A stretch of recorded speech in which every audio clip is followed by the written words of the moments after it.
আজকে আমাদের প্যান্ডেলে যত মানুষ আছে তার থেকে অধিক মানুষ কিন্তু বাজারে আছে। আমি ঠিক বললাম না ভুল বললাম? আজকের এই জায়গায় যদি কোনো নায়ক আসতো, কোন গায়ক আসতো, কোন সিনেমা থিয়েটার আবৃত্তির লোক আসতো, আমার মনে হয় এই এত বড় জায়গাটার কানায় কানায় শ্রোতা ভরে যেত। যেত কি যেত না? কিন্তু যেখানে কোরআনের কথা হয়, যেখানে হাদিসের কথা হয়, আল্লাহ রসুল বললেন যে কোরআন ও হাদিসের আলোচনা সভায় আল্লাহ পাকের অগণিত ফারিস্তা উপস্থিত থাকে। একবার জোরে বলুন সুবহানাল্লাহ। ভাইয়েরা আমার, যেনারা এখনো দাঁড়িয়ে আছেন, আপনারা মেহেরবানি করে ভেতরে এসে বসুন। আলহামদুলিল্লাহ আলহামদুলিল্লাহ নাহমাদুহু ওয়া নাস্তাঈনুহু ওয়া নাস্তাগফিরুহু ওয়া নু'মিনু বিহি ওয়া নাতাওয়াক্কালু আলাইহি ওয়া নাউযু বিল্লাহি মিন শুরুরি আনফুসিনা ওয়া মিন সাইয়্যিআতি আ'মালিনা। من يهده الله فلا مضل له ومن يضلله فلا هادي له ونشهد أن لا إله إلا الله وحده لا شريك له وأشهد أن سيدنا ومولانا محمدا عبده ورسوله الذي أرسله بالحق بشيرا ونذيرا وداعيا إلى الله بإذنه وسراجا وقمرا منيرا. فقد قال الله تعالى في كلامه المجيد والفرقانه الحميد. أعوذ بالله من الشيطان الرجيم. بسم الله الرحمن الرحيم. هل أتى على الإنسان حين من الدهر لم يكن شيئا مذكورا. وقال النبي صلى الله تعالى عليه وسلم فقيه واحد أشد على الشيطان من 1000 عابد أو كما قال عليه الصلاة وتسليما. وقال تعالى في كلامه المجيد بسم الله الرحمن الرحيم. لقد كان لكم في رسول الله أسوة حسنة.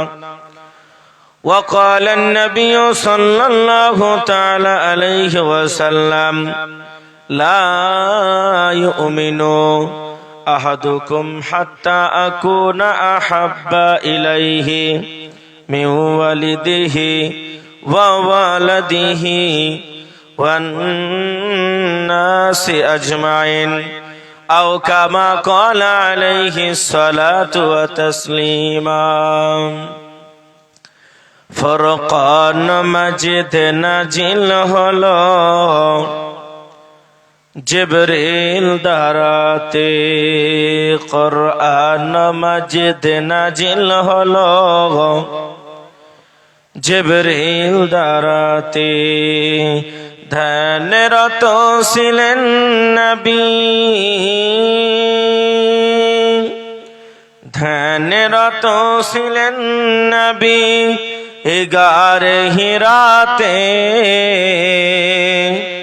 কুরআন মাজিদ নাজিল হলো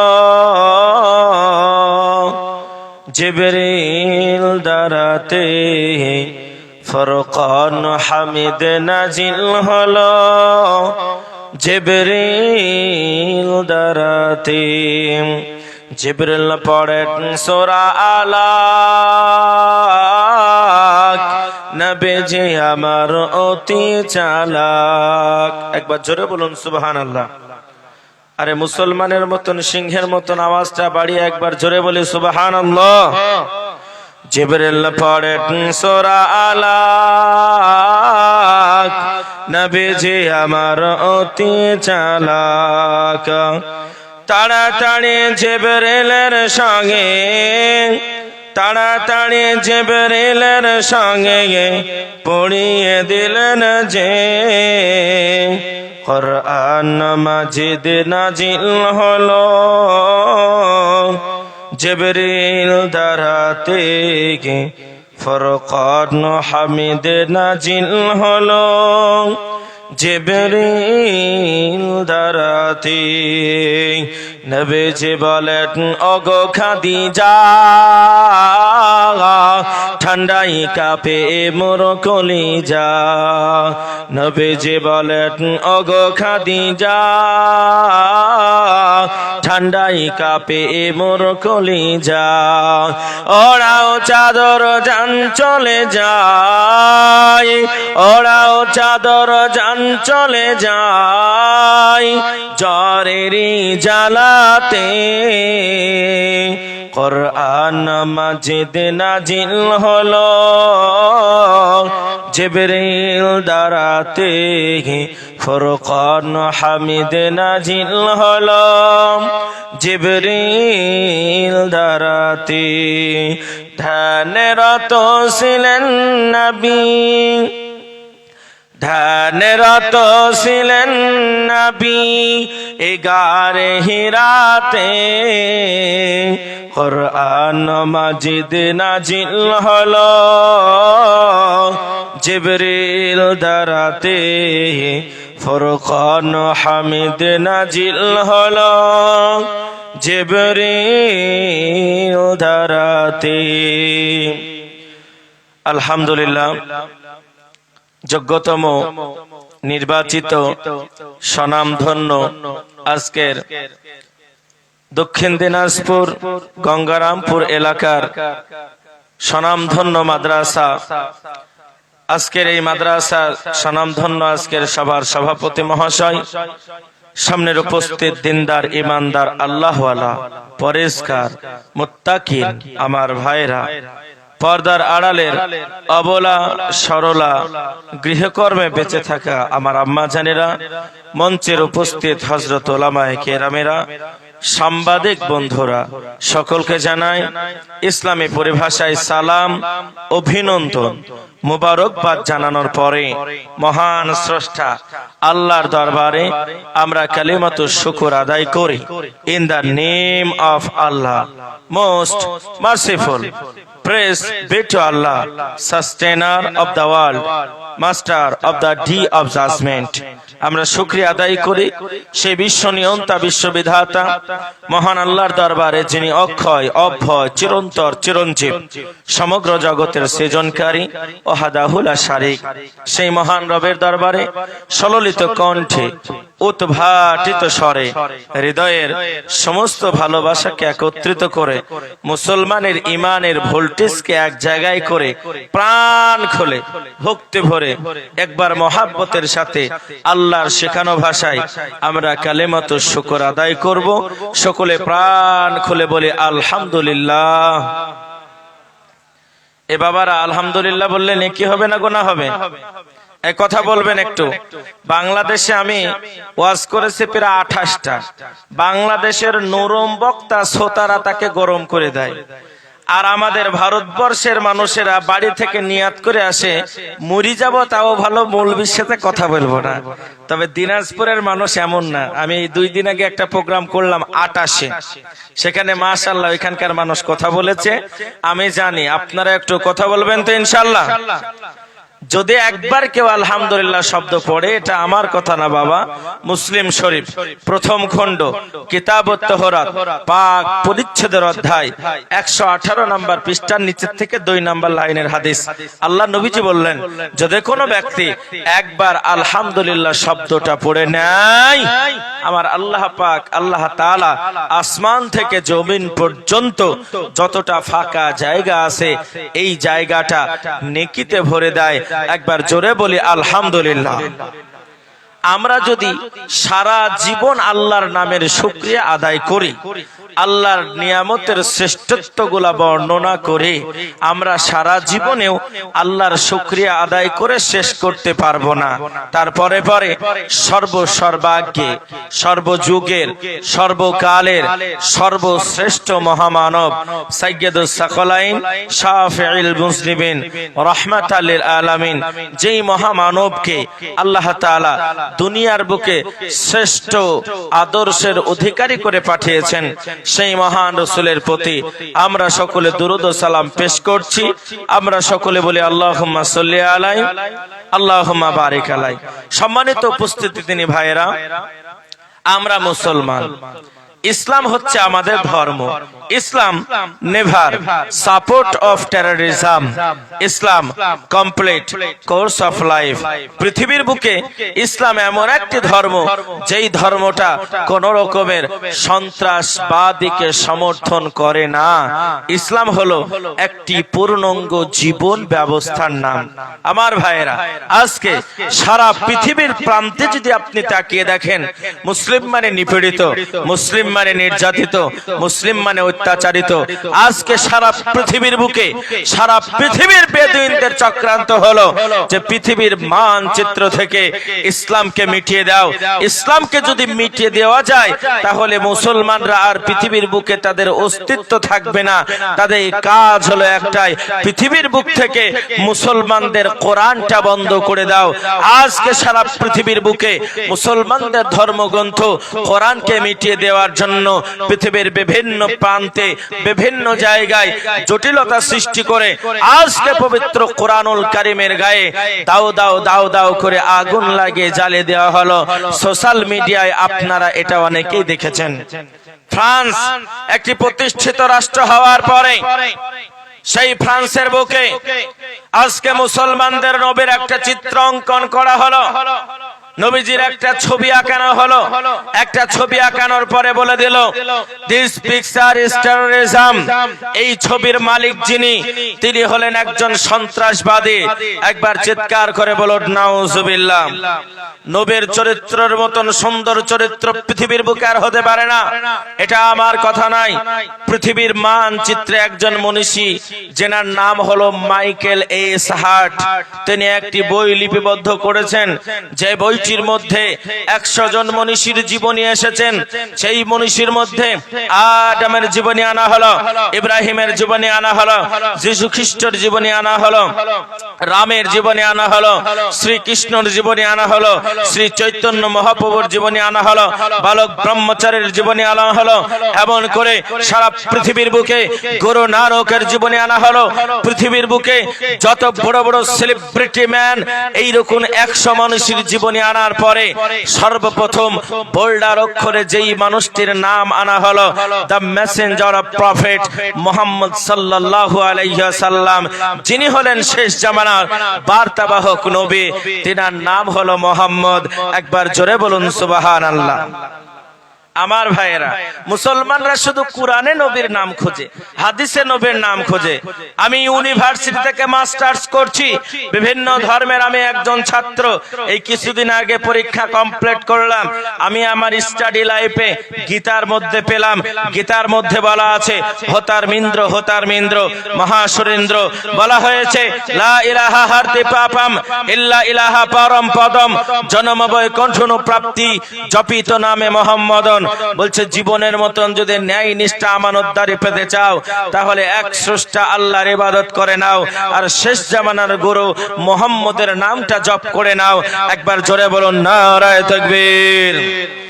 আজকে সারা পৃথিবীর প্রান্তে মুসলমানদেরকে কলুষিত করার জন্য আজকে সুইডেন একটি প্রতিষ্ঠিত রাষ্ট্র হওয়ার পরে মুসলমানদের কোরআনটাকে আনা হলো। মুসলমানদের কোরআনটাকে আনার পরে সেই কোরআনের গায়ে দাউ দাউ দাউ দাউ দাউ দাউ করে আগুন লাগিয়ে জ্বালিয়ে দেওয়া হলো। শুধু তাই নয়, আজকের দাদাগিরি বাহাদুরি আমেরিকা, সেই আমেরিকার জমিনে মুসলমানদের কোরআনটাকে ফুটবলের মতন লাত মারা হলো। এমন করে সারা পৃথিবীর বিভিন্ন জায়গায় কোরআনকে অবমাননা করা হলো। বাংলাদেশের জমিন থেকে একটা আওয়াজ উঠলো, মানুষটার নাম নকুল কুমার বিশ্বাস। কি নাম বললাম? কথা বলে না, কি নাম বললাম? নকুল কুমার বিশ্বাস। এ চাচা বাবু না কাকা বাবু? তাড়াতাড়ি বলেন। ইনি হলেন একজন কাকা বাবু। ইনি লক্ষ্য করলেন যে পৃথিবীর মানচিত্র থেকে কোরআনকে মুছা যাবে না। তিনি একটি গান রচনা করলেন, যেই গানটা পৃথিবীর বুকে মিলিয়ন মিলিয়ন ভিউ হয়ে সারা পৃথিবীর বুকে বিভিন্ন ভাষায় গানটা রচিত হলো। একবার জোরে বলুন সুবহানাল্লাহ। নকুল কুমার বিশ্বাস তিনি কি বললেন? যদি আগুন লেগে যাই পুড়ে যাই, যদি আগুন লেগে যাই পুড়ে যাই, পৃথিবীর সব বইয়ের দোকান তবু বিশ্ব থেকে হারাবে না পবিত্র কোরআন। জোরে বলা যায় না সুবহানাল্লাহ? কি করে পোড়াবে বলো ওই আগুনের তেজ, সারা বিশ্বে আছে কত কোরআনের হাফেজ। চিৎকার করে বলুন সুবহানাল্লাহ। তারা ছাপাবে আসমানি গ্রন্থ, ও তারা ছাপাবে আসমানি গ্রন্থ, দিনে রাতে শেষ, তবুও পারবে না পোড়াতে আগুনের ওই তেজ। আব্বা জানেরা, সোনার চাঁদ ভাইয়েরা, আজকে সারা পৃথিবীর জমিনে মুসলমানদের উপর নিপীড়ন করা হলো, নির্যাতন করা হলো। সারা পৃথিবীর জমিনে আজকে মুসলমানদেরকে মারতে মারতে কোণঠাসা করা হয়েছে। একবার যদি আপনি তাকিয়ে দেখেন ফিলিস্তিনের জমিনে, আল্লাহ পবিত্র কোরআনুল কারীমের মধ্যে বললেন সুবহানাল্লাযী আসরা। ও দুনিয়ার মানুষেরা, তোমরা একবার শুনে নাও, জেনে নাও, আমি আল্লাহ পবিত্র কোরআনুল কারীমের মধ্যে 15 নাম্বার পারার মধ্যে একটা সূরা দিলাম, যেই সূরাটার নাম হলো সূরা বানী ইসরাইল। আজকে সারা পৃথিবীর জমিনে ওই ফিলিস্তিনের বুকে আমার মুসলমান মা বোনদের উপর এমন নিপীড়ন করা হলো, নির্যাতন করা হলো। শুধু একবার নয়, দুইবার নয়, মুসলমানদের প্রাণ কেন্দ্র মসজিদটাকে তাকে দখল করে টেম্পল বানাবো বলে তারা উঠে পড়ে লেগেছে। ওই ইহুদি জাতি মনে মনে তারা চক্রান্ত চাললো, কেমন করে মুসলমানদেরকে পঙ্গু করা যাবে, কেমন করে মুসলমানদেরকে ডিভাইডেড করা যাবে। এইরকম ভাবে চক্রান্ত চালাতে চালাতে আজকে ইহুদি জাতি তাদের নিজেদের চক্রান্তগুলি মুসলমানদের সংসারের মধ্যে ভরে দিলেন।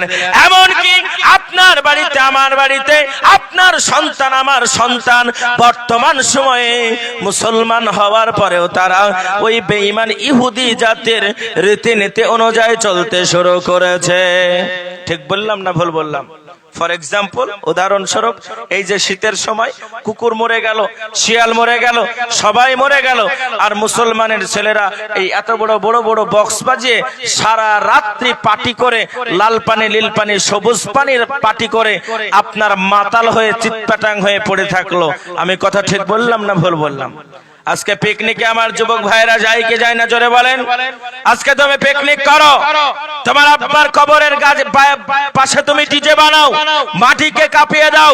তুমি কি জানো 31st নাইট এটা মুসলমানদের ঐতিহ্য হতে পারে না। 31st নাইট হলো এটা ইহুদিয়ানা কালচার।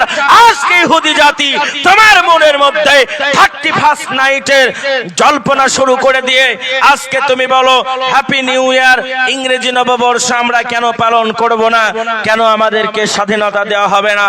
আমার ভাইরা, এই হ্যাপি নিউ ইয়ার এটা মুসলমানদের হতে পারে না, এটা হলো সম্পূর্ণরূপে একটা ইহুদিয়ানা কালচার, যেটা আমার আপনার ঘরে বর্তমান সময়ে ব্যাপকভাবে বিদ্যমান হয়েছে। আমি ঠিক বললাম না ভুল বললাম? তাড়াতাড়ি বলেন। আল্লাহর কোরআন জানিয়ে দেয়, হে পৃথিবীর মানুষ তোমরা শোনো, আমি আল্লাহ যারা জান্নাতি পাবে, যারা জান্নাতে হবে, এদের জন্য পরীক্ষা হবে চারটি বিষয়ের মাধ্যম দিয়ে। জোরে বলেন কয়টি বিষয়? চারটি বিষয়। আজকে দুনিয়ার সঙ্গে বাস্তবের সঙ্গে মেলান। আমি আপনাকে বাস্তবের সঙ্গে মিলিয়ে কিছু কথা বলবো। আজকে বাস্তবের সঙ্গে আপনি মেলান। সারা পৃথিবীর বুকে মুসলমানরা নিপীড়িত হয়েছে কি হয়নি? তাড়াতাড়ি বলেন। মুসলমানরা আজকে কম্পিত হয়েছে কি হয়নি? ওই যে এনআরসি, এনপিআরসি-এ 90 বছরের দাদু মুয়াজ্জিন আজান দেয়, আসসালাতু খায়রুম মিনান নাওম, আর বিছানায় ঘুমায়ো না, ঘুমের থেকে নামাজ পড়ো, তুমি কি জানো না? এই 90 বছরের দাদু আস্তে আস্তে আস্তে আস্তে রাস্তার ধারে দাঁড়িয়ে আছে। জিজ্ঞেস করা হলো, দাদু তুমি এখানে কিসের জন্য এসেছো? বলে, আর বলিস না, আধার কার্ডের নাম সংশোধন করতে হবে। ফজরের আজান দেয়, আর ওই 90 বছর যার বয়স, সে যায় আধার কার্ডের নাম সংশোধন করার জন্য। এইরকম সময় আমাদের মধ্যে এসেছিল কি আসেনি? তাড়াতাড়ি বলুন। আমার ভাইয়েরা, এইরকম করে আপনি কম্পিত আছেন। আজকে যে ফিলিস্তিনের জমিনে ইহুদি জাতি, বর্বর জাতি, তারা মনে মনে ভাবলো আমরা মসজিদে আকসাকে ভেঙে দেব, কিন্তু এই জাতি জানে না মসজিদে আকসার গুরুত্ব কতটা। ওই বেঈমানেরা জানে না মসজিদে আকসাকে মুসলমানরা কতটা ভালোবাসে। আমার হুজুর এখানে বসে আছেন, জাতামাতা মানুষ মনে করবেন না, উনি একজন দাওরায়ে হাদিসের শিক্ষক। উনি আপনার অনেক বছর দাওরা হাদিসের কিতাব পড়িয়েছেন। হাদিসের মধ্যে আছে, বুখারীর বর্ণনায় 3টি জায়গায় তোমরা নেকির উদ্দেশ্য যেতে পারবে। একটা হলো মসজিদে হারাম, আর একটা হলো মসজিদে নববী, আর একটা হলো মসজিদে আকসা। এই 3টি জায়গার মধ্যে যদি কোনো একজন ব্যক্তি মসজিদে হারামে 1 রাকাত নামাজ পড়ে, তার আমল নামায় 1 রাকাত নামাজ পড়ার কারণে 1 লক্ষ রাকাত নামাজের নেকি হবে। একবার জোরে বলুন সুবহানাল্লাহ। যদি কোনো ব্যক্তি মসজিদে নববীতে 1 রাকাত নামাজ পড়ে, 1 রাকাত নামাজ পড়ার কারণে তার আমল নামায় 50,000 রাকাত নামাজের নেকি হবে। আর যদি কোনো ব্যক্তি মসজিদে আকসায় 1 রাকাত নামাজ পড়ে, 1 রাকাত নামাজ পড়ার কারণে তার আমল নামাতে 25,000 রাকাত নামাজের নেকি হবে। আজকে বেঈমান জাতি চাইলো আমরা মুসলমানদেরকে মেরে ধরে তাদের কাছ থেকে মসজিদে আকসা নিয়ে নেব। না না না, মুসলিম সিংহের জাতি, কাউকে করি না ভয়। আল্লাহ ছাড়া পৃথিবীর বুকে আমরা কারোর কাছে মাথা নত করিনি, আমরা আগামীতে কারোর কাছে মাথা নত করবেও না।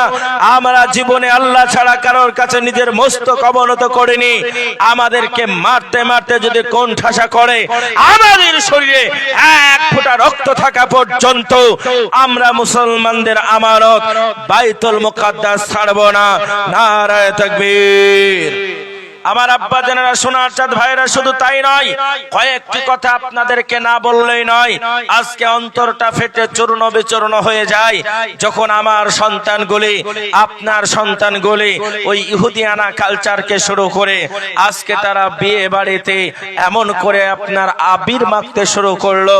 আজকে তারা বলল যে বিয়ে বাড়িতে গান বাজনা না হলে বিয়ে আবার মানায় নাকি? আজকে তারা গান বাজনা শুরু করলো। এগুলা আস্তে আস্তে ইহুদি কালচার আমার আপনার ঘরের মধ্যে ভরে দিল। আল্লাহ বলল, পৃথিবীর মানুষ, দুনিয়ার বুকে তোমরা কম্পিত হয়ো না। ওয়ালা তাহিনু ওয়ালা তাহজানু ওয়া আনতুমুল আ'লাউনা ইন কুনতুম মুমিনিন। হে পৃথিবীর মুসলমান, দুনিয়ার বুকে তোমাদের কোনো ভয় নাই, দুনিয়ার বুকে তোমাদের কোনো টেনশন নাই, দুনিয়ার বুকে তোমাদের কোনো চেতনা নাই।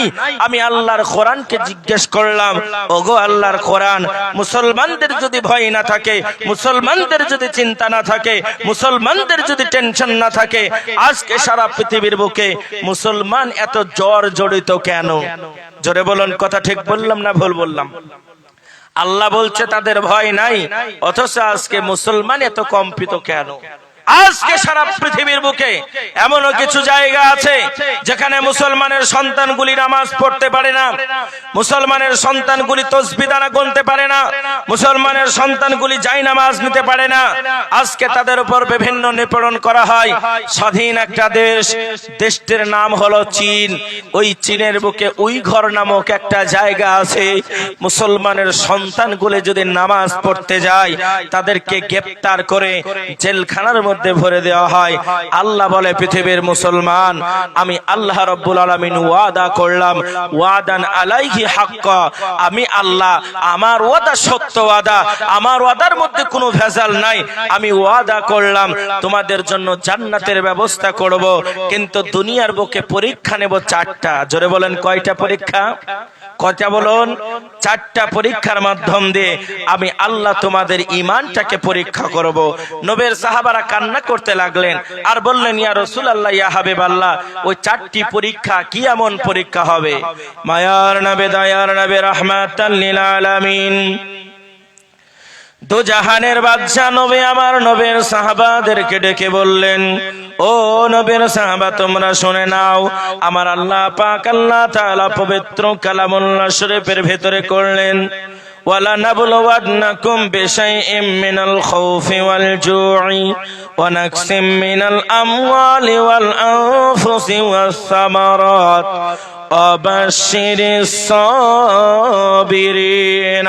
আমার আল্লাহ পাক আল্লাহ তাআলা পবিত্র কালামুল্লাহ শরীফের মধ্যে বললেন, ও দুনিয়ার মানুষেরা, আমি আল্লাহ পাক আল্লাহ তাআলা কোরআনের মধ্যে করে দিলাম বর্ণনা, দুনিয়ার বুকে তোমাদের ঈমান খানা পরীক্ষা করা হবে চারটি বিষয়ের মাধ্যম দিয়ে। এক নাম্বার পরীক্ষা খানা হলো, বান্দা, আমি আল্লাহ দুনিয়ার বুকে আমার ভয় দেখিয়ে তোমার ঈমান খানাকে পরীক্ষা করব। এক নাম্বার পরীক্ষা খানা হলো আল্লাহর ভয়। পবিত্র কালামুল্লাহ শরীফের ভিতরে আমার আল্লাহ করে বর্ণনা, ও দুনিয়ার মানুষেরা, কেমন করে তোমরা তোমাদের আল্লাহকে ভয় করবে, কেমন করে তোমরা তোমাদের রবকে ভয় করবে। আমি আল্লাহ কোরআনের মধ্যে দৃষ্টান্তখানা জানিয়ে দিলাম। আমার আল্লাহ তাআলা জানিয়ে দেয়, ইয়া আইয়ুহাল্লাযীনা আমানু, ও আমার ঈমানদার বিশ্বাসী বান্দা বান্দিরা, হাক্কা তুকাতিহি, তোমরা ভয় করো আমি আল্লাহ, আমাকে ভয় করার মতো ভয় করো। ওয়ালা তামুতুন্না, ও বান্দা, অতক্ষণ পর্যন্ত তোমরা মৃত্যুবরণ করো না, অতক্ষণ পর্যন্ত তোমরা মরো না, ইল্লা ওয়া আনতুম মুসলিমুন, যতক্ষণ না পর্যন্ত তোমরা আত্মসমর্পণকারী মুসলমান না হতে পারবে। নবীর সাহাবারা কান্না করেন আর বলে, হুজুর গো, আমরা কখন মারা যাব এটা তো আমরা বলতে পারবো না। ওগো নবীজি, ডান দিকে সালাম দিয়েছি, বাম দিকে সালাম ফেরাবো, এই গ্যারান্টি আমরা দিতে পারবো না। তবে মায়ার নবী জানিয়ে দেন, কেমন করে আমরা ঈমানওয়ালা না হয়ে মরতে পারবো না। আল্লাহর নবী দুই চোখের পানিটা ছেড়ে দিয়ে কান্না করতে শুরু করে। নবীর সাহাবারা বলল, হুজুর গো, সব কিছু সহ্য করতে পারি নবী, কিন্তু আপনার চোখের পানি কেন সহ্য করতে পারি না। ওগো মায়ার নবী, মেহেরবানি করে আপনি ক্রন্দন করবেন না। আল্লাহর নবী দুই চোখের পানিটা ছেড়ে দিয়ে কান্না করি আর বলে, ওগো নবীজির সাহাবা, তোমরা শুনে নাও, আমার মনে পড়ে যায় ওই দিনের কথা খানা, যেই সময় ওই বেঈমানের দলেরা আমি নবী আমাকে মারার জন্য এত চক্রান্ত করেছিল, আমাকে মারার জন্য তারা এত বাইনা করেছিল। আমি নবী, আমার উপরে তারা কতই না অত্যাচার করেছিল। আমি নবীজি যখন কলেমার দাওয়াত খানা মানুষের দ্বারে দ্বারে দিতে শুরু করলাম, ওই বেঈমানের দলেরা আমাকে পাগল বলে পাথর দিয়ে মারতে মারতে রক্তাক্ত করে দিয়েছিল। ওগো নবীজির সাহাবা, তোমরা শুনে নাও, আমার মনে পড়ে আমার খাদিজার কথা খানা। এই আমার আম্মা জানে না, সোনা মানিকেরা, আম্মা জান খাদিজা রাদিয়াল্লাহু তাআলা আনহা কেমন করে নবীকে ভালোবেসেছিলেন, কেমন করে নবীকে মহব্বত করেছিলেন। আল্লাহর নবী কান্না করে আর বলে, নবীর সাহাবা তোমরা শোনো, আমার খাদিজা টাকা পয়সার অভাব ছিল না, জমি জায়গার অভাব ছিল না, বাড়ি গাড়ির অভাব ছিল না, অট্টালিকার অভাব ছিল না, কিন্তু আমার খাদিজা শুধুমাত্র আমাকে মহব্বত করার কারণে, আমাকে ভালোবাসার কারণে আমার খাদিজা নিঃস্ব হয়ে আমি নবী আমার দরবারে চলে এসেছিল। আমি যখন বললাম, খাদিজা গো, যদি তুমি আমাকে বিবাহ করতে চাও, তোমার টাকা পয়সা জমি জায়গা অট্টালিকা যা কিছু আছে, ওগো খাদিজা, সব কিছু গরিবদের মধ্যে বিতাড়িত করে দিতে হবে। খাদিজা বলল, হুজুর গো, আনা মুহাম্মাদান হিব্বুহু, ওগো মায়ার নবীজি, আমি আপনাকে বড় ভালোবেসে ফেলেছি। আপনার চরিত্রের মতন ভালো চরিত্র পৃথিবীর বুকে আর কারোর হতে পারে না। ওগো মায়ার নবী, আমি দুনিয়ার বুকে টাকা চাই না, পয়সা চাই না, বাড়ি চাই না, গাড়ি চাই না, অট্টালিকা চাই না গো নবী, আপনার কাছে একটি বারের জন্য আমি আশ্রয় নিতে চাই। মায়ার নবী বললেন, খাদিজা রে, যদি তুমি আমাকে বিবাহ করতে চাও, তাহলে তোমাকে নিঃস্ব হয়ে জীবন যাপন করতে হবে। আল্লাহর নবীর কথা শুনে খাদিজা বলল, হুজুর গো, নিঃস্ব হতে রাজি আছি, কিন্তু নবী আপনাকে ছাড়তে রাজি নাই। জোরে বলা যায় না সুবহানাল্লাহ। আব্বা জেনেরা, সোনা মানিকেরা, এ দিনাজপুরের যুবকেরা, নওজোয়ানেরা, আমি মুখলেসুর রহমান আপনাদের সম্মুখে জানিয়ে দিতে চাই, মায়ার নবী করলেন বর্ণনা খানা। ওগো নবীর সাহাবা তোমরা শুনে নাও, আমার খাদিজার সঙ্গে যখন আমার বিবাহে আবদ্ধ হয়ে গেলাম, আমার খাদিজার সমস্ত সম্পদগুলা গরিবের মধ্যে বন্টন করে দিল। একদিন নয়, 2 দিন নয়, আমি যখন গাড়ে হীরার মধ্যে ছিলাম, আমি গাড়ে হীরার ভিতরে আমার আল্লাহর ধ্যানের মধ্যে আমি মগ্ন থাকি। আমি জানি না তখন আল্লাহর ওহী আমার কাছে এসে পৌঁছায়নি। ওরে আমার আব্বা 40 বছর বয়সে নবী আমার নবীয়তে প্রাপ্ত হয়েছেন। তাফসীরের মধ্যে বর্ণিত আছে, আম্মা জান খাদিজা রাদিয়াল্লাহু তাআলা আনহা নবীকে এত ভালোবাসতেন, নবীকে এত মহব্বত করতেন, আল্লাহর নবীর খাবারখানা নিয়ে একটা নয়, 2টা নয়, বাড়ি থেকে শত শত মাইল উপরে আপনার হীরা পর্বতের চূড়ার ভিতরে আল্লাহর নবীকে খাবার নিয়ে গিয়ে আম্মা জান খাদিজা ডাক দিয়ে বলতেন, হুজুর, ওগো মায়ার নবীজি, আপনার জন্য খাবারের ব্যবস্থা করেছি। ওগো আল্লাহর নবী, আপনি মেহেরবানি করে খাবারখানা গ্রহণ করুন। একটা নয়, 2টা নয়, এমন করে 40 বছর যখন পূর্ণ হয়ে যায়, আমি নবীয়তি প্রাপ্ত হয়ে গেলাম। আমি আমার খাদিজাকে গিয়ে বললাম, খাদিজা রে, আল্লাহর গায়বী মাদাদ আমার কাছে এসেছে। কে যেন জলত গম্ভীর স্বরে আমাকে জোরে ধরে বলতে লাগলো, ইকরা বিসমি রাব্বিকাল্লাযী খলাক, খলাকাল ইনসানা মিন আলাক। ওগো খাদিজা, ইতিপূর্বে ওই মানুষটাকে কোনোদিন আমি দেখিনি, হঠাৎ করে আমাকে জোরে ধরে যেন পড়তে শুরু করলাম। খাদিজা কান্না করে আর বলে, হুজুর গো, আমি পড়েছি কিতাবের ভিতরে নবীজি, ওইটা হলো আল্লাহ পাকের গায়েবে মাদাদের একজন ফেরেশতা।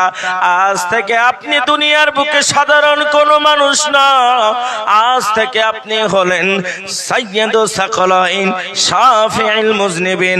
আজ থেকে আপনি পয়গম্বর হিসাবে পতিত হয়েছেন। ইয়া রাসূলুল্লাহ, পড়ে দেন কলেমা লা ইলাহা ইল্লাল্লাহ মুহাম্মাদুর রাসূলুল্লাহ। ওগো মায়ার নবী গো, কলেমা খানা পড়ে দেন, আমি মুসলমান হয়ে যাব। আম্মা জান খাদিজা কলেমা পড়ে মুসলমান হয়ে গেলেন। আব্বা জানেরা, সোনা মানিকেরা, আপনাদের সম্মুখে যেই কথাখানা বলতে যাচ্ছিলাম, কেমন করে দুনিয়ার বুকে আপনাকে আল্লাহর ভয় করতে হবে, নবীর বিয়ে হবার পরেও খাদিজা কেমন করে আল্লাহকে ভয় করেছিল। মায়ার নবীকে ডাক দিয়ে বললেন, হুজুর, আমার মনের মধ্যে বড় আশা, ও নবী গো, এই দুনিয়ার জমিন থেকে আমি একদিন চলে যাব, এই দুনিয়ার বুকে আমি সারা জীবন থাকবো না, আমি ওই অন্ধকার কবরের মধ্যে চলে যাব গো হুজুর। আজকে দুনিয়ার বুকে আমার একা থাকতে ভালো লাগে না, কিন্তু ওই কবরের মধ্যে আমি একা কেমন করে জীবন যাপন করব নবী? আমি ওই কবরের মধ্যে একাই আমি থাকতে পারবো না। ইয়া রাসূলুল্লাহ, ইয়া হাবিবাল্লাহ, আমার মনের মধ্যে বড় আশা, যদি আপনার গায়ের জুব্বাখানা আমাকে দিতেন এবং আমার জন্য সুন্দর করে একটা কাফনের ব্যবস্থা করতেন। আল্লাহর নবী দুই চোখের পানিটা ছেড়ে দিয়ে কান্না করি আর বলে, ওগো খাদিজা, সব কিছু সহ্য করতে পারি, কিন্তু তোমার চলে যাওয়ার কথাখানা সহ্য করতে পারি না। ওগো খাদিজা, মেহেরবানি করে তুমি এইভাবে বলবে না, আমি জানি তুমি আমার জন্য কতই না কষ্ট করেছিলে। আজকে বর্তমান সময় যারা বলে আল্লাহর নবী নিজের যৌবনের জন্য ছোটকে বিবাহ করেছে, তাদেরকে দীপ্ত কণ্ঠে জানিয়ে দিতে চাই, আজকের যুবকেরা ইতিহাসের পাতায় পড়ে রাজা রামমোহন রায় বিধবা প্রথা চালু করেছে, কিন্তু যুবক না না না, রাজা রামমোহন রায়ের হাজার হাজার বছর পূর্বে তোমার নবী ফুটন্ত একজন যুবক তিনি ছিলেন, গোলাপের মতন পাপড়ি যার চেহারাখানা ছিল, যেই নবীর সৌন্দর্যের কথাখানা আপনাদের সম্মুখে কি বর্ণনা করব। আম্মা জান আয়েশা বলে, নবী আমার এত সুন্দর ছিলেন, নবী আমার পূর্ণিমার চাঁদের থেকেও নবীর চেহারাখানা যেন জল জল জল জল জল জল করে প্রজ্বলিত হয়েছিল। ওই নবী আমার 25 বছরের যুবক হয়ে 40 বছরের একজন বিধবাকে বিবাহ করে পৃথিবীর মানচিত্রে সর্বপ্রথমে বিধবা প্রথার উৎখাত ঘটালেন। জোরে বলা যায় না সুবহানাল্লাহ, নারে তাকবীর। আজকে তারা বলে যে রাজা রামমোহন রায় বিধবা প্রথা চালু করেছে, কিন্তু না, আমার নবী আজ থেকে 1500 বছর পূর্বে তিনি নিজে একজন বিধবাকে বিবাহ করে নারীদের মর্যাদা পৃথিবীর মধ্যে দিলেন। বাংলাদেশ থেকে একটা আওয়াজ আসলো, নাম তার তসলিমা নাসরিন। এই তসলিমা নাসরিন বলল, কোরআনের মধ্যে আল্লাহ তাআলা মুসলমানদের যুবকদের মর্যাদা দিয়েছে আর নারীদের মর্যাদাকে হরণ করেছে। তার কারণ হলো কোরআন হলো শুধুমাত্র পুরুষের জন্য, কোরআন নারীর জন্য না। কোরআন হলো একটা অভব্যতার কিতাব। একবার জোরে বলেন নাউজুবিল্লাহ। শুধু তাই নয়, কলকাতার বুকে আন্দোলন হলো, ঘটনাটা একটু পরে টানি। আম্মা জান আয়েশা বললেন, শুধু তাই নয়, ইউসুফ নবী পয়গম্বরকে দেখে জুলেখার সঙ্গ বাহিনীর হাতের কবজি কানা কেটেছিল। তারা যদি আমার নবীর চেহারার দিকে একটিবারের জন্য তাকিয়ে দিত, তারা হাতের কবজি নয়, তারা নিজের কলিজা পর্যন্ত কেটে জমিনের মধ্যে ফেলে দিত। জোরে বলা যায় না সুবহানাল্লাহ। আম্মা জান খাদিজা বলে, হুজুর গো, আমি তো বৃদ্ধা হয়ে গেলাম, আমি তো বয়স্ক হয়ে গেলাম, আমি আর দুনিয়ার বুকে বেশি দিন জীবিত থাকবো না। তবে নবী আপনাকে একটা কথা জানাবো, হুজুর গো, আপনার শরীরে স্পর্শকৃত কাপড় দিয়ে আমার আপনি কাফনের ব্যবস্থা খানা করবেন। আম্মা জানেরা, সোনা চাঁদ মায়েরা, কেমন করে আল্লাহর ভয় নিজের মনের মধ্যে আনতে হবে।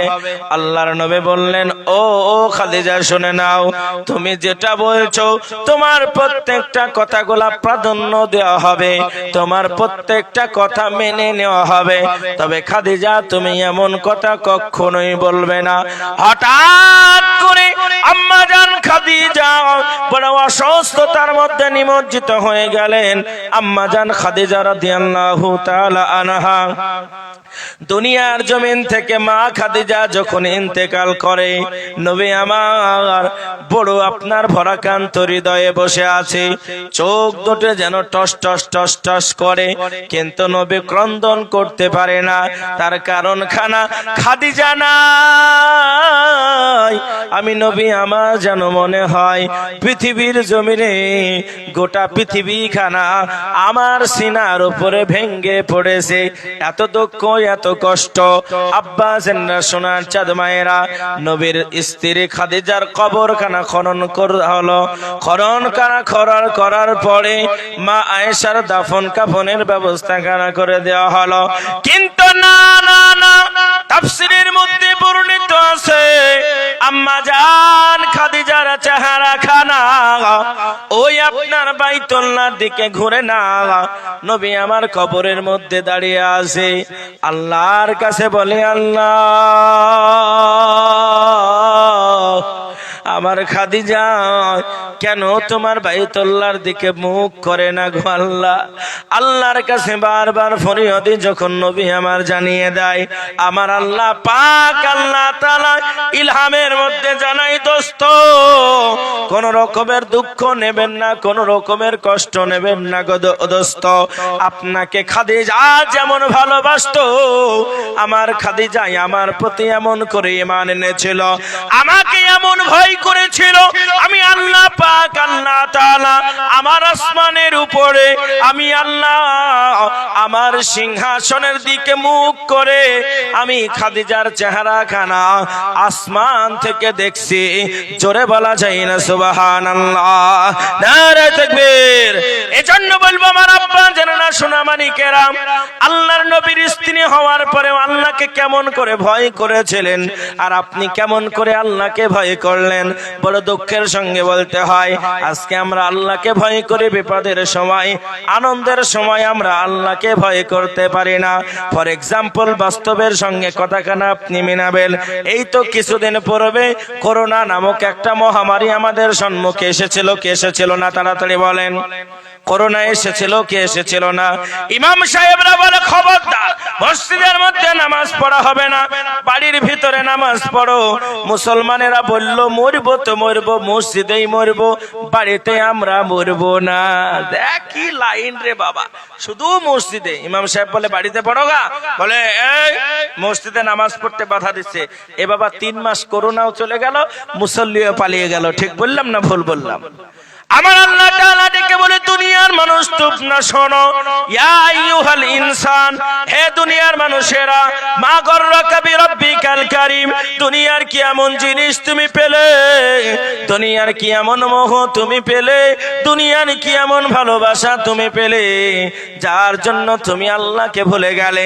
আল্লাহ বলে, বান্দা গো, আমাকে ভয় করার জন্য আটলান্টিক মহাসাগরের দিকে তাকাতে হবে না, পাহাড়ের দিকে তাকাতে হবে না, সমুদ্রের দিকে তাকাতে হবে না। আমি আল্লাহ রব্বুল আলামিন তোমার দেহের মধ্যে যে গঠন গড়া দান করলাম, ফালিয়ানজুরিল ইনসান, ও মানুষরা একবার তোমরা তোমাদের দিকে তাকাও। মিম্মা খলিক, কেমন করে আমি আল্লাহ তোমাকে বানালাম। আল্লাহর কোরআন বলে, হাল আতা আলাল ইনসানি হিনুম মিনাদ দাহরি লাম ইয়াকুন শাইয়াম মাযকুরা। দুনিয়ার মানুষেরা কিসের এত দাদাগিরি, কিসের এত বাহাদুরি, কিসের টাকা, কিসের পয়সা, কিসের এত অট্টালিকা। দুনিয়ার বুকে এমন একটা সময় কি ছিল না, যেই সময় তোমার কোনো নাম ছিল না, যেই সময় তোমার কোনো অস্তিত্ব ছিল না, দুনিয়ার বুকে তোমাকে কেউ চিনত না। আমি আল্লাহ ইন্না খলাকনাল ইনসান, আমি আল্লাহ মানব জাতি তোমাকে বানালাম মিন নুতফাতিন আমশাজ, সামান্য পরিমাণ এক ফোঁটা নাপাক পানির দ্বারাতে আমি আল্লাহ তোমাকে বানালাম। জোরে বলা যায় না সুবহানাল্লাহ। আমার আল্লাহ বলে, বান্দা শুধু তাই নয়, আমি তোমার আল্লাহ, আমি তোমাকে যত ভালোবাসি, পৃথিবীর বুকে তোমাকে এত কেউ ভালোবাসতে পারে না রে বান্দা। আমি আল্লাহ রব্বুল আলামিন তোমার আব্বা মায়ের মিলনের মাধ্যম দিয়ে এক ফোঁটা নাপাক পানিকে আমি আল্লাহ তোমার মায়ের গর্ভের মধ্যে দিয়ে দিলাম। যখন গর্ভের মধ্যে দিয়ে দেওয়া হলো, আমি আল্লাহ নাপাক পানি কানা আলাকতান রক্তে পিণ্ডই পরিণত করে দিলাম।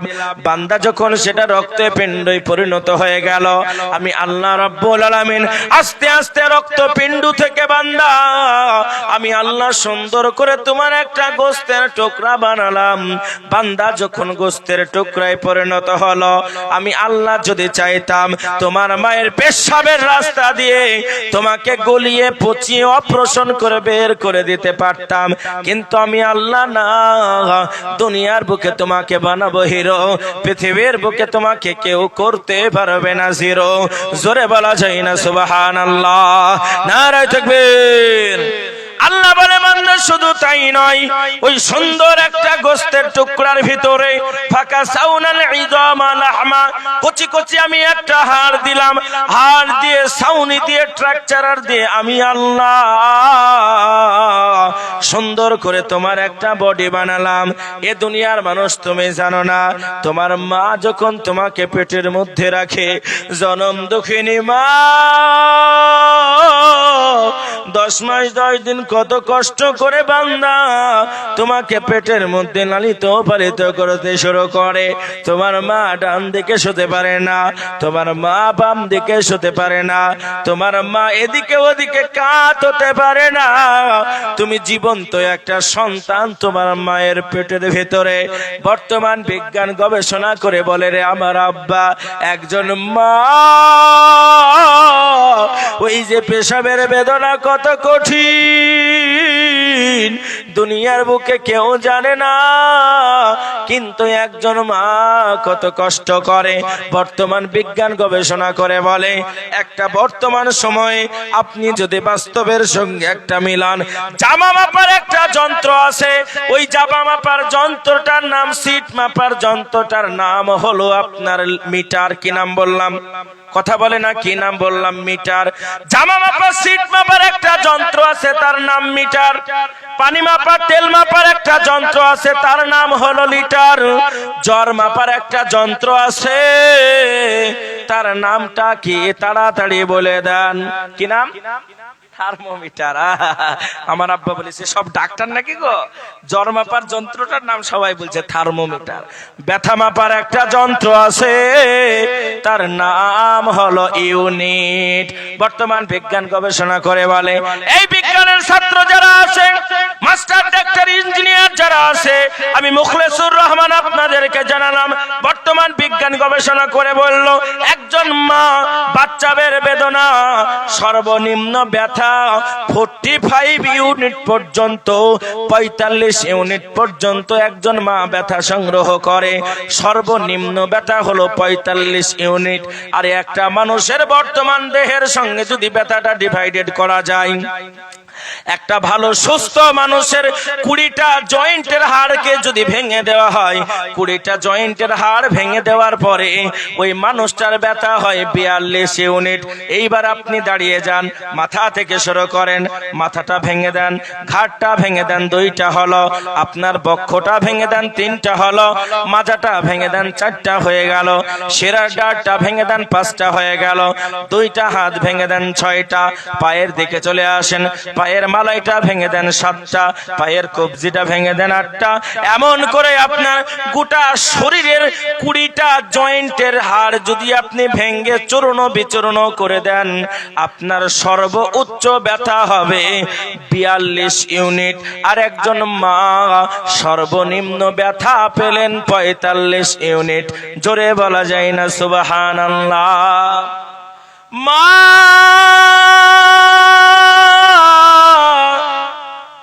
কতই না মোহাব্বতের মা, আজকে ওই মা অনেকের অন্ধকার কবরের মধ্যে চলে গেছে।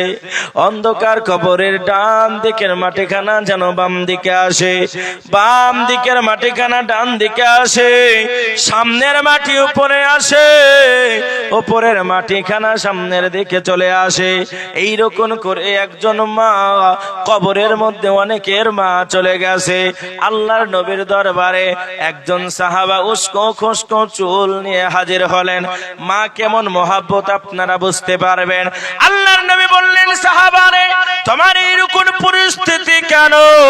তোমার কেন চুলগুলা উস্কো খুস্কো? তোমার পরনে কেন জামা নাই? তোমার লজ্জায় স্থান ঢাকার মতো কেন কাপড় নাই? সাহাবা কান্না করে আর বলে, হুজুর শুধুমাত্র কলেমা কলেমার দাওয়াতকে গ্রহণ করার কারণে, শুধুমাত্র নবী আপনাকে ভালোবাসার কারণে আমি গো আমার মতন বড় লোক এই মক্কার বুকে আপনি আর একটা খুঁজে পাবেন না। আমার মতন দামি পোশাক পরনেওয়ালা আপনি আর একটা পাবেন না। হুজুর গো আমি দামি খাবার খাই, আমার মতন দামি খাবার খানেওয়ালা আপনি আর একটা খুঁজে খুঁজে পাবেন না। আল্লাহর নবী বললেন, সাহাবারে এত দামি খাবার খাও, এত সুন্দর পোশাক পরো, তবে বলো বলো আজকে তোমার এই করুণ পরিস্থিতি কেন? সাহাবা কান্না করে আর বলে, হুজুর যখন আমি শুনতে পেলাম ক্বালু লা ইলাহা ইল্লাল্লাহ ফাহুয়া তুফলিহুন, দুনিয়ার মানুষ তোমরা কলেমা পড়ে নাও তোমরা কামিয়াবি হয়ে যাবে। হুজুর গো আমি সঙ্গে সঙ্গে আমার চাচাকে ডাক দিয়ে বললাম, চাচা চলেন কলেমা পড়ে একবার মুসলমান হয়ে যায়। আমার চাচা আমাকে মারতে মারতে বাড়ি থেকে বের করে দিল। আমি আবার বললাম, চাচা চলেন কলেমা পড়ে মুসলমান হয়ে যায়। আমার চাচা আমাকে বলল, আব্দুল উজ্জারে তুমি কে জানো? জানো যদি কলেমা পড়ো কি শাস্তি হবে? বলে কি শাস্তি হবে? দামি পোশাক পাবে না, দামি খাবার তুমি পাবে না, অট্টালিকার মধ্যে থাকো, অট্টালিকা তোমাকে দেওয়া হবে না, নিঃস্ব হয়ে নবীর দরবারে হাজির হতে হবে। ওই যুবকটা বলল, হুজুর গো আমি আমার চাচাকে বললাম রাজি আছি, কলেমা ছাড়তে রাজি না। আর শরীরের কাপড়টা কার দেয়া কাপড়? বলে চাচা এই কাপড়টা আপনার দেওয়া কাপড়। বলে ভাতিজারে ওই কাপড়খানা তুই খুলে দে। হুজুর গো আমার শরীরের জামাখানা খুলে জমিনে ফেলে দিলাম। আমার শরীরের মধ্যে একটা পায়জামা ছিল, আমাকে বললো, আব্দুল উজ্জা ওই পায়জামাখানা কার দেওয়া পায়জামা? আমি বললাম, চাচা ওই পায়জামা খানাই আপনার দেওয়া পায়জামা। বলে পায়জামাটাও তুই খুলে দে। সঙ্গে সঙ্গে পায়জামাটা খুলে দিলাম। হুজুর গো আমি আমার জনম দুঃখিনী মা, আমি আমার মায়ের কাছে গিয়ে বললাম, মা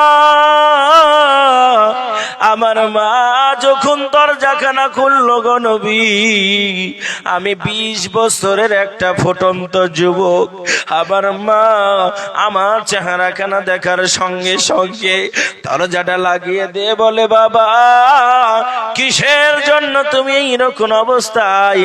আমি তোমার জনম দুঃখিনী মা, আজকে কেন তুমি আমার কাছে এইরকম ভাবে উপস্থিত হয়েছ? হুজুর গো আমি আমার মাকে ডেকে বললাম, মা যদি ঘরের ভিতরে একটা কাপড় থাকে গো মা, একটা কাপড় দেন, কাপড়টা দিয়ে আমি আমার লজ্জা স্থানটাকে আবরণ করি। ওগো আমার মা আমি আজকে বড় অসহায় হয়ে আপনার কাছে এসেছি গো মা। মা বলল, বাবারে আমার কাছে তেমন কোনো কাপড় নাই, কিন্তু ছোট্ট একটা থান আছে, তোর যদি দরকার হয় তুই নিয়ে যা।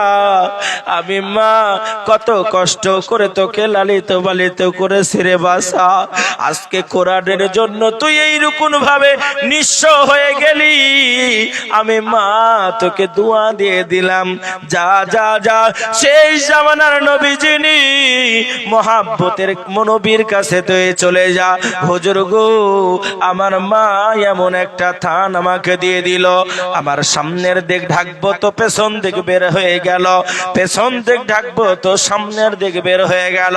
আল্লাহর নবী বললেন, যুবক তুমি শোনো, আজকে কোরআনের জন্য তোমার যতটা কুরবানি তুমি দিয়েছো, কিয়ামতের মহাময়দানে যুবক রে তোমাকে না নিয়ে আল্লাহর জান্নাতে যাব না। জোরে বলা যায় না সুবহানাল্লাহ। এইরকম অনেকের মা নাই, অনেকের আব্বা নাই, অনেকের সন্তান নাই, অনেকের কলিজার টুকরা নাই, ওই অন্ধকার কবরের মধ্যে চলে গেছে। আজকে দুনিয়ার বুকে বেঈমানেরা চাইছে দুনিয়ার জমিন থেকে কোরআন খানা মিটে দেব, আজকে তারা চাইছে কোরআনটাকে নিভে দেব, কোরআনের বাতি দুনিয়ার জমিন থেকে মুছে দেব। আমি শুনলাম আল্লাহু আকবার, আল্লাহ আপনাদের এই মাদ্রাসা মাদ্রাসা থেকে একটা নয় দুইটা নয় 40টা কোরআনের হাফেজ বের হয়েছে। আল্লাহু আকবার আল্লাহ। ছোট্ট একটা গ্রামের মধ্যে এত বড় একটা আপনার রূপকার আছে, আমি শুনে বড় অবাক হয়ে গেলাম। আলহামদুলিল্লাহ।